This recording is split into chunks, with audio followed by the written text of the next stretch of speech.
Welcome back to my channel daily life with Namita. আজ একদম বিকেল থেকে একদম ব্লগ স্টার্ট। এখন বাজে হচ্ছে 5টার কাছাকাছি। তো চলুন, বেশি তো বকবক করবো না। কেন বকবক সত্যি আমি করবো না, কারণ আমার যখনই এই ব্লগ স্টার্ট করি আমি পুরো মুহূর্তে একদম ব্লগটা আমার স্টার্ট হয়। কী করবো, আগে করার টাইম পাই না, কাজ কাজ কাজ কাজ নিয়েই ব্যস্ত থাকি এর জন্য। তা যাই হোক, তো চলুন ফ্রেন্ড, সঙ্গে সঙ্গে আজকে যাচ্ছি হচ্ছে আমাদের বারাসাতে মায়ের মঠে যাচ্ছি। কেন, আজ হচ্ছে মায়ের জন্মতিথি, তাই তো আপনারা সবাই জানেন। আজকে এত সুন্দর দিন, তা আমি যাচ্ছি হলো একদমই প্রথম বারাসাতে মায়ের মঠে, একদম প্রথমই যাচ্ছি। তা চলুন, আমরা বন্ধুরা মিলেই যাচ্ছি। কে কে কে কে আমি, রিঙ্কি আর সঙ্গীতা, দেখেই তো বুঝে গেছেন। তা চলুন, বেশি আর বকবক করবো না, সঙ্গে সঙ্গে আমার ফেসবুক আইডিটা একদম ফলো করে নিন ছটপট করে। বাহ ফ্রেন্ডস, অপূর্ব সুন্দর সাজিয়েছে সত্যি। আমি যতবার এই রাস্তা দিয়ে যেতাম শুধু দেখতাম, কিন্তু কোনোদিন আসতে পারিনি এই মঠে। শ্রীরামকৃষ্ণর মঠ বারাসাতে, খুব সুন্দর মঠটা। আমরা দেখুন সব বন্ধুরা মিলেই এসেছি। হঠাৎ করেই আমাদের প্ল্যানটা হয়েছে, কোনো প্ল্যান করার কোনো কিছুই ছিল না, ইনস্ট্যান্ট সঙ্গে সঙ্গে আমরা এসেছি মায়ের কাছে। আর বেশি বকবক করবো না, আজকে মায়ের জন্মতিথিতে শুধু মায়ের পুজো দেখি আর বাবার পুজো দেখি। দেখুন, আপনাদের খুব ভালো লাগবে, খুব সুন্দর। দেখুন, যতটুকু চেষ্টা করেছি ব্লগটাকে ভালো করার।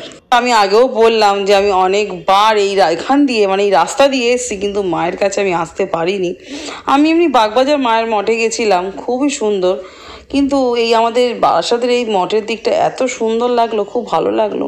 এমনি মায়ের মন্দির দেখবেন আর বাবার মন্দির এরকমই লাগে, খুব ভালোও লাগে। এখানে আসলে না, রামকৃষ্ণ মিশনে আসলে খুব শান্তি লাগে। এত শান্ত পরিবেশ না, বলার মতন না। আর খুব সুন্দর সাজিয়েছে মায়ের মন্দির।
চলে আসলাম ফ্রেন্ডস লাইব্রেরিতে, মানে বুক লাইব্রেরিতে, যেখানে বুক থেকে ফটো থেকে সমস্ত কিছু আছে।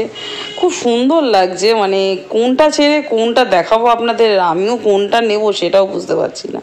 খুব সুন্দর সুন্দর এক একটা ফটো, ইউনিক একদম, এত ভালো লাগছে না দেখতে, বলার মতন না। তা আমি তো একটা কিছু নিয়েছি, সেটা কি নিয়েছি ওই দেখুন, দেখতেই পাচ্ছেন ক্যালেন্ডার। ওই ক্যালেন্ডারই আমি নিয়েছি, কেন সমস্ত কিছু দামে একটু কস্টলিও আছে, এই জন্য ক্যালেন্ডারটাই নিলাম। যে মায়ের কাছে এসেছি, কিছু তো একটা নিয়ে যাব বলুন। চলে আসলাম ভোগ।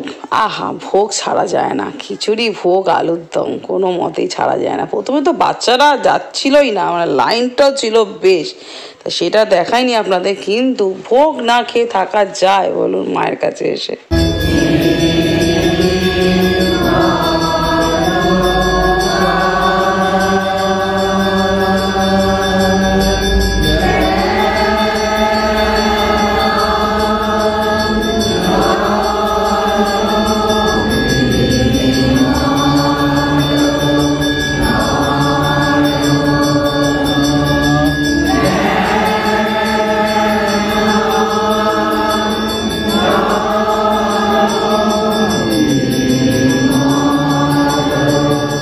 A few moments later.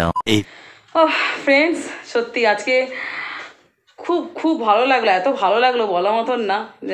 যে আজকে মায়ের জন্মতিথিতে সারদা মায়ের এত সুন্দর দিনটা কাটলো না, খুব ভালো কাটলো। যারও মানে সারদা মায়ের জন্মতিথিতে দিনটা খুব খুব সুন্দর কাটলো আমাদের বন্ধুদের। তা আপনাদের কেমন লাগলো অবশ্যই বলবেন আজকে এই ব্লগটা। ঝটপট করে একটা লাইক করে সাবস্ক্রাইবও করে দিন ঝটপট করে, আর কমেন্ট করুন, আর ভিডিও আমার ব্লগ কী করবেন, ব্লগটা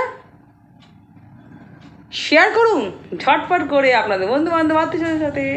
তা আপনাদের কেমন লাগলো অবশ্যই বলুন। Bye, good night.